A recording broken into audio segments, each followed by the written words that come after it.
The Quran sums up this belief in God with a very beautiful chapter of the Quran called Surah Al-Ikhlas. And Surah Al-Ikhlas goes like this: قُلْ هُوَ اللَّهُ أَحَدٌ اللَّهُ الصَّمَدُ لَمْ يَلِدْ وَلَمْ يُولَدْ وَلَمْ يَكُنْ لَهُ كُفُوًا أَحَدٌ. Which means, say, He is Allah, the One. The term Ahad in Arabic means one and alone. This negates any concept that someone or something shares in the divinity of God, shares with God's complete power and control over all things. So God is alone. Ahad means not only one but alone. And Allahu Samad, which means Allah is As-Samad. As-Samad means that Allah is the one upon whom all things depend. Everything depends upon Allah. Every atom of the universe, every creature, every object, animate and inanimate, depends completely and entirely upon Allah, while Allah depends upon nothing. Allah is in fact completely self-sufficient and free from all wants and free from all needs. This is all understood in the term As-Samad. Lam Yalid, which means that God is not begotten. No one has given birth to God. God is not the son or the daughter or the child of anyone or anything. This is emphasizing and making clear that Allah is distinct and separate and different from the creation. Walam yulad. And also Allah is not the begetter. Allah is not the begetter, nor is He the begotten. Lam yalid, God is not the begetter, walam yulad, and nor is He begotten. So this also teaches us that Allah is not in any real physical sense a father, because God is not a creature to beget, to have intimate relations with, for example, a woman in order to beget a child. So the Quran makes it very clear that Allah is distinct and separate and unique from His creation. Lam yalid wa lam yulad. And finally, this brief chapter of the Quran concludes, وَلَمْ يَكُنْ لَهُ كُفُوًا أَحَدٌ. And there is nothing that can be likened unto Allah. Whatever we can imagine, whatever image that we could put into our head, Allah is not like that. Allah is not like any created thing. Allah is not like the moon. Allah is not like the sun. God, Allah, is not like a human being or like an animal.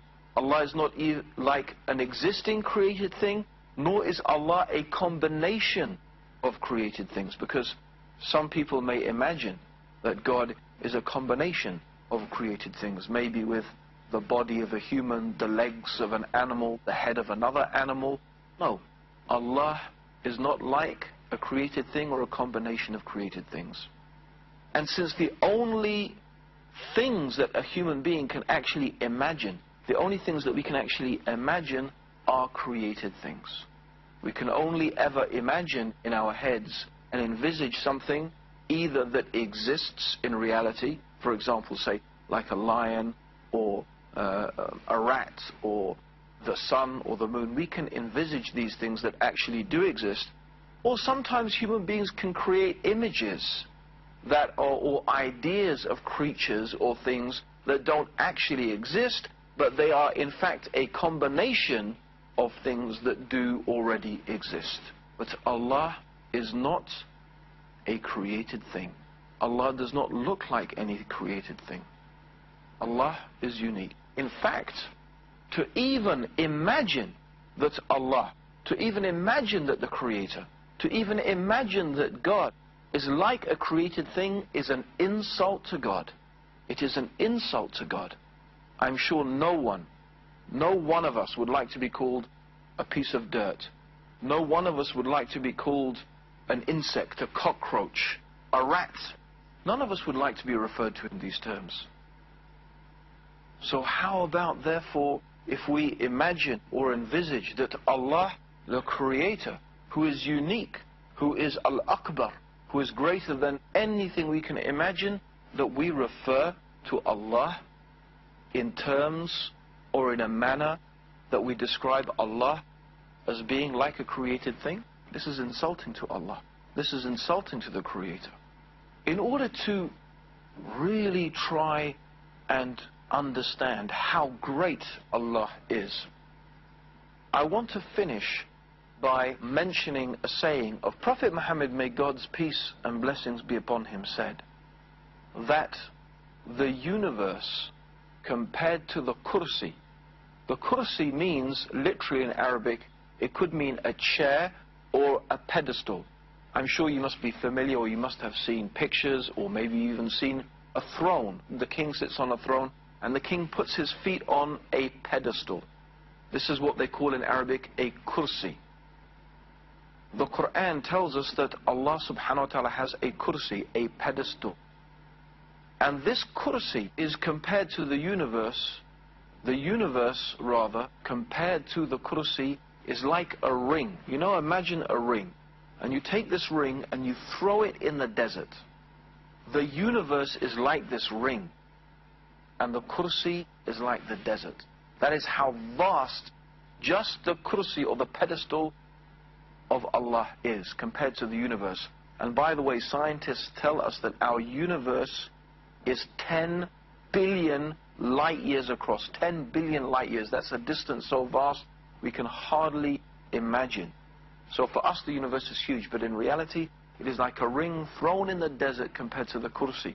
And the kursi is like a ring thrown in the desert compared to the throne of God, the arsh, or the throne of God. So that means our universe is like an infinitesimally small speck compared to the throne of God. How about then God himself? It is beyond imagining how great God is. And if we understand this fact, if we understand this truth, then we must also understand why it is insulting to Allah that we should refer to the great, wise and powerful Creator of the heavens and the earth as being like or compared to or similar to some created being. In fact, this is a crime that is so severe, it is a crime that is so terrible in the sight of Allah, that if a person dies and meets Allah on the day of judgment, which is the day when Allah will gather all human beings together, after all the human beings have died, God will recreate us and God will question us about all that we have done in this life. If a person has died imagining or believing or making some equals or partners or rivals with God, or imagining or believing that Allah is like something in this universe, or imagining that something in this universe is equal with Allah, they have made such a grave insult to Allah. They have made such a grave insult to the Creator of the heavens and the earth, that He will never forgive that person. The Quran tells us that Allah could forgive any sin that He wishes on the day of judgment, but He will not forgive that we have ascribed partners and that we have ascribed rivals and equals to Him. In fact, the Prophet Muhammad told us that on the day of judgment, Allah subhanahu wa ta'ala will bring a person, and this person had enjoyed so many things in this world, and Allah will ask this person, if you had the world and everything in it twice over, imagine that, everything in the world, all the palaces, all the food, all the wealth, all the riches of this world, would you ransom it now to save yourself from the hellfire? And when the person hears that, they will say, yes, my Lord.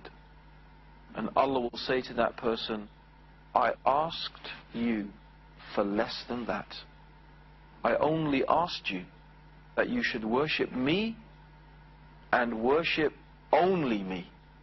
This is what Allah subhanahu wa ta'ala wants. Allah wants us to recognize His greatness. Allah wants us to recognize His oneness.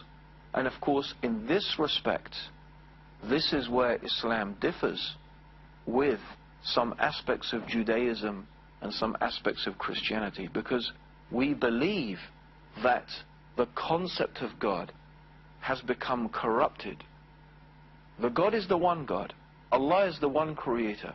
But in some respects, that concept and that idea of God has been corrupted by other religions. And the purpose, therefore, of the Quran is to return human beings to that correct and that pure and that true understanding, which is in fact deeply imbibed within our own consciousness, our own nature. We believe our very nature helps us to understand this fact. It's what we call in Arabic fitra, the natural disposition.